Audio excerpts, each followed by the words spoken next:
Hello, welcome again. We are solving GATE 2025 XC Solid Mechanics paper. Question number 86 is an electric motor's rotor is spinning at 1500 rpm.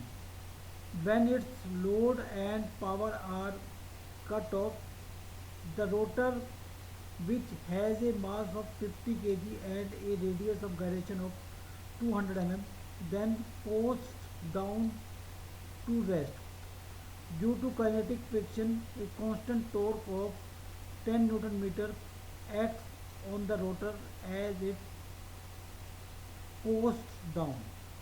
The number of revolutions executed by the rotor before it comes to rest is dash in integers.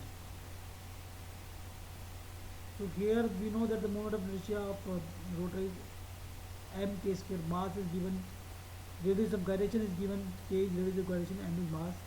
So I comes out as 50 into 200 by 1000 square. 200 is mm, so it is converting it into meter. And torque is I into alpha, where alpha is angular acceleration. So the torque is given as friction torque is given as 10 Newton meter, and I we have calculated. So angular acceleration or angular retardation will come out as 5 Newton per second square, because this is resistant torque, so that will be angular retardation. And initial speed is given as 1500 rpm. Okay, so finally it will come to rest, so final speed is 0.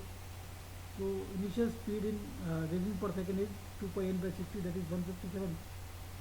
And and using this omega I square minus omega f square is equal to 2 alpha theta, where alpha is angular retardation, theta is angular displacement, omega I is 157 and omega f is 0. So theta comes out as 2464.9 radian. Okay. So that is your theta. And number of revolution, if this is theta, the number of revolution will be here angle by 2 pi, so that is 392.3 is the number of revolution, is the answer. Because in one revolution there is 2 pi angle, so this is your angle in radian. Okay, so number of revolution will be here total angle divided by 2 pi, so that is 392.3 is the answer.